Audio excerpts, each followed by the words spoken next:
قبل كده اكيد مر عليك وقت واتعلقت بمسلسل او سلسله لفيلم وحبيتهم لابعد درجه ممكنه، لدرجه انك هيجي عليك وقت وتحط صوره بطل المسلسل بروفايل عندك في كل مكان في السوشيال ميديا، لا وكمان اعمل حساب اللي انت هتتقمص شخصيه بطل المسلسل ده لفتره طويله، تخلص موسم وتدخل في التاني، تخلص التاني وتدخل في التالت، وهوبا توصل للموسم الاخير، تبقى زعلان جدا اللي انت مش هتشوف مسلسل حلو كده مره تانية، تيجي للاخر وتشوف النهايه تستغرب وتسال نفسك هو ايه اللي حصل ده؟ ازاي دي تبقى النهايه؟ اكيد في حاجه غلط. هو بصراحه مش حاجه واحده بس اللي غلط، هو في كذا حاجه غلط. في الفيديو ده هنتكلم على كذا عمل انتهى نهايه بشعه، وهنحاول نكتشف ازاي المسلسل يبقى ناجح نجاح كبير جدا فجاه الناس تبطل تتكلم عنه وتزهق منه. تنبيه سريع قبل ما نبدا في الفيديو يحتوي على حرق للاحداث، مش شرط ان لو موسم سيء لمسلسل معين فان ده معناه المسلسل كله وحش، لا بالعكس، كل المسلسلات والافلام اللي في الفيديو ده ممتازين. وما تنساش تقول لي في الكومنتات ايه هو اكتر مسلسل انتهى نهايه سيئه بالنسبه لك. ذا ووكينج ديد. في عالم المسلسلات طبيعي جدا ان انت تلاقي مسلسل بيبدا يكبر بالتدريج ويوصل لقمه نجاحه، وغالبا بيكون ده في اول مواسم ليه، بعد كده بيبدا ينزل شويه شويه لحد ما يختفي نهائي. لكن اللي مش طبيعي ان المسلسل يخسر 10 مليون مشاهد خلال فتره عرض المسلسل. انتوا متخيلين؟ المسلسل ده بدا بدايه قويه جدا، ومن كتر ما انت هتكون منسجم معاهم في الاحداث هتحس ان انت نفسك تدخل معاهم جوه في المسلسل وتعيش معاهم حتى لو الزومبي هاكلك حته حته. مش هننكر طبعا ان شخصيه ريك جرايمز في المسلسل ده من اقوى الشخصيات في تاريخ المسلسلات، سواء تمثيل او تطور شخصيته، فهو ما يقلش حاجه عن باقي الشخصيات الكبيره في عالم المسلسلات. بس للاسف اوقات بتحصل حاجات كده تخليك تتقفل من المسلسل كله وتزهق منه وتقرر ما تكملهوش. واحد من اكبر اسباب فشل المسلسل ده وهو موت الشخصيات الاساسيه. جت عليا فتره وكنت ببدا بتعلق بشخصيه جديده في المسلسل وخلاص بحبها وبندمج معاها وبشغل الحلقه الجايه بحماس بقى وبشوف ايه اللي هيحصل معاها، في الاخر بتفاجئ اللي هي بتموت. طب ليه بتموت؟ انا لسه ما لحقتش اتهنى بيها. ترجع وتقول لنفسك خلاص مش مهم، المسلسل كده كده مليان شخصيات ومعظمهم محبوبين. تيجي تتعلق بالشخصيه الثانيه تلاقيها برضو ماتت بعد حلقتين، لا حول الله يا رب. طب ليه كده؟ طيب مشكله ان الموضوع ده ما حصلش متاخر في المسلسل، ده حصل بدري في الموسم الثاني لما شين مات. على قد ما هو كان شخصيه شريره شويه وباع المبدا بتاعه وخان صاحبه، بس مش هننكر اللي هو كان من اقوى الشخصيات في المسلسل، ممثل كاريزما كده ووجوده في اي حلقه كان بيفرق جدا. ولكن موته في المسلسل كان سريع، وده لما حصل في الموسم الثاني في اخر حلقه لما ريك وشين واجهوا بعض اخر مواجهه وكارل قتله بالمسدس. بصراحه من وجهه نظر الشخصيه شايف ان موته كان لازم يتاخر شويه كمان عن كده، موته كان ما يليقش بشخصيه كبيره زي شين. انا شايف لو كان يستحق اكتر من كده بكتير. نيجي لاكتر حلقه مشهوره في تاريخ المسلسل كله، الموسم السابع الحلقه الاولى. بصوا كده قدامكم في كام شخصيه موجوده؟ كتير صح؟ يجي بقى المخرج ويقرر اللي هو يموت جلين وابراهام. طب في سبب مقنع؟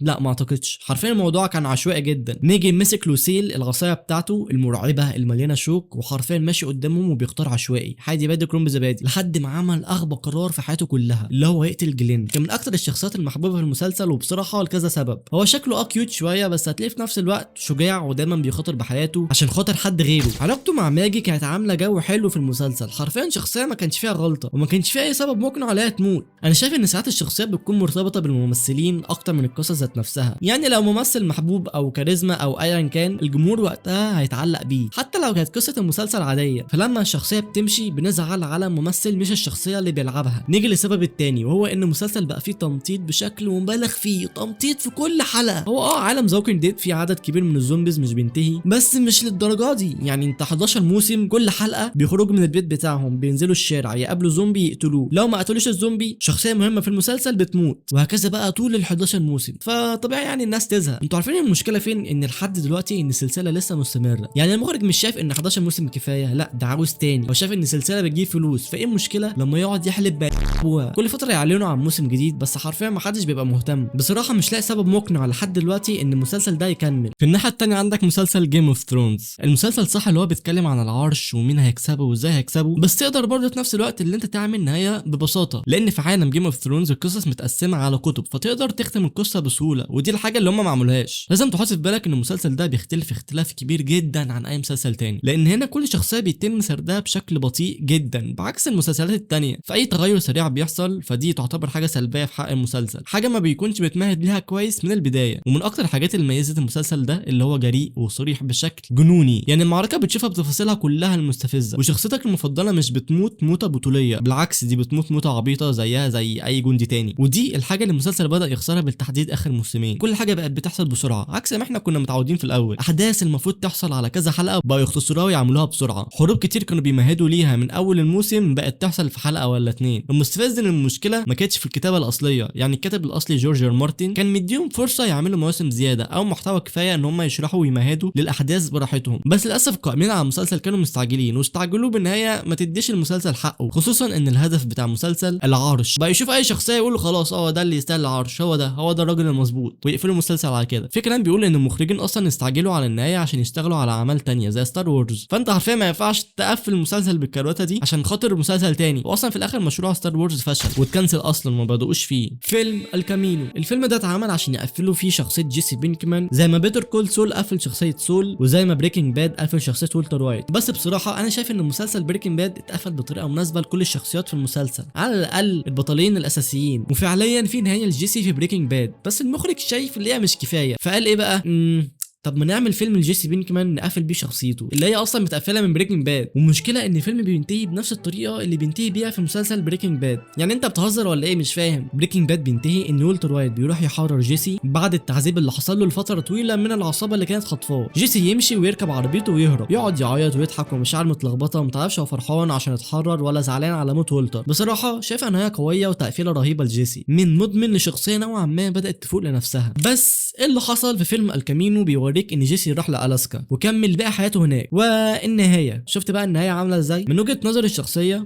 الشخصيه، عشان ماليش حد في الكومنتات بيقول لي انت ازاي بتقول كده، انت ما تفهمش في الافلام. اهدى يا صاحبي شويه، انا بقول وجهه نظري الشخصيه. بصراحه انا شايف ان الفيلم ممل، ممل ومش خايف من الكومنتات. ممكن بس احلى حاجه فيه اللي احنا بنشوف والتر وايت تاني ونشوف صاحبه جيسي من جديد، غير كده هو ممل. ما اعتقدش ان في حاجه مهمه حصلت فيه كمان. يعني بصراحه فيلم ملوش اي لازمه. كنت شايف ان هم لو كتبوا قصه الفيلم في تغريده على تويتر كان هيبقى احسن بكتير. مسلسل بريزون بريك، لما الموسم الاول من بريزون بريك اتعرض لاول مره كان وقتها كانه حدث مهم وضخم جدا، زي مثلا وقت نزول جي تي اي 5. بريزون بريك نزل وسط مسلسلات قويه جدا زي لوست ومسلسلات تانية قويه كتير، بس بريزون بريك كان مختلف تماما. كانت فكرته مميزه وبسيطه برضه في نفس الوقت، وهي الهروب من السجن. الموسم الاول قدر يحقق التوقعات وينجح فعلا، لكن فكره بسيطه زي دي اوقات ممكن يحصل فيها تمطيط فتعمل لحظات قويه بالصدفه او لحظات متكرره وممله برضه في نفس الوقت. وعلى مدار ال 12 سنه فكره بريزون بريك الاساسيه بقت سلسله من موت الشخصيات وتكرار الاحداث لدرجه ممله. الفكره الاساسيه كانت ان المسلسل كله بيتكلم عن الهروب من السجن، بس بعد ما حصل الهروب فعلا وهربوا المسلسل اضطر يدور على حاجات جديده يتكلم فيها. انا شايف لما تفضل تمدد نفس الفكره لسنين طويله غصب عنك هتطلع عن المسار الصح وهتظهر حاجات ملهاش اي لازمه، وغصب عنك هتحط حبكه في قصه المسلسل ملهاش اي داعي. وكمان لما شخصيه تموت وبعدين ترجع تعيش تاني، يعني ايه ازاي؟ برضه مش فاهم يعني ازاي الشخصيه تموت وترجع تعيش. الموضوع ده خلى الناس ما بقتش مهتمه بمين مات او مين هيموت، لان لو بقى عندهم احساس ولو حتى 1% ان فلان هيرجع تاني فانت كده خلاص قتلت المتعه. باللاحظ في الاخر المسلسل قصته كلها كانت موجوده في الموسم الاول بس، وده كان انجح موسم في السلسله كلها. هو والموسم الثاني بصراحه برضه كان حلو، بس بدايه من الموسم الثالث بقى فيه حاجات كتير مش منطقيه بصراحه، وده اللي بوظ السلسله نوعا ما. حد فيكم قبل كده شاف فيلم وقال اوف ايه النهايه الرهيبه دي؟ ده بالظبط كان شعوري لما اتفرجت لاول مره على توي ستوري 3. الفيلم كان رهيب من كل النواحي، الشخصيات القديمه اللي فيه كانت حلوه جدا، حتى الجديده كانت اضافه ممتازه للسلسله. الدب الشرير البنفسجي والبودي جارد بتاعه الطفل الدميه الضخمه كانوا ممتعين بشكل رهيب. ما اعتقدش ان في حد لسه ما شافش السلسله دي اصلا. انا عن نفسي اول مره اشوفه كان عندي تقريبا 8 سنين، دلوقتي انا عندي 21 سنه ولسه بتفرج عليه. ايوه لسه بتفرج عليه عادي، مش عيب. تقريبا مش انا لوحدي بس اللي كده. توي ستوري هي اقوى ثلاثيه لفيلم انيميشن نزلت في تاريخ الافلام كله، وكانت نهايه مثاليه جدا لقصه اندي الولد اللي كان معاه ابطال السلسله. بس انت فاكر ان السلسله هتقف على كده وتنتهي نهايه سعيده؟ اكيد لا، عملوا جزء رابع واصلا السلسله مش محتاجه لده. خلاص الجزء الثالث كانت نهايته مؤثره وحلوه ملهاش لازمه. الجزء الرابع ده هو الجزء مش سيء، هو كويس، بس النهايه المنطقيه كانت في الجزء الثالث. انتوا فاهمين قصدي؟ خلصوا الجزء الرابع يسكتوا؟ اكيد لا، عملوا جزء الباز يطير اسمه لا تير، ودي كانت اسوأ حاجه اتعملها شركه بيكسار، بسبب اللي هو كان فيه مشاهد بيدعموا فيها المثليه، ومفروض يعني ان ده فيلم انيميشن موجه للاطفال. واللي ما يعرفش الشركه دي هي الشركه اللي انتجت اضخم اعمال انيميشن في التاريخ، راتاتيليو، كارز، انسايد اوت، نيمو، شركه المرعبين، وغيرهم كتير جدا. في الاخر فيلم توي ستوري من الافلام اللي ما عرفتش توقف امتى، عشان كده الموضوع بوخ منه. وبس كده هيكون وصلنا لنهايه الفيديو. شكرا على 11000 مشترك. اكتبوا لي في الكومنتات لو عايزين جزء تاني، لو حابين يعني. اشوفكم في فيديو جديد، مع السلامه.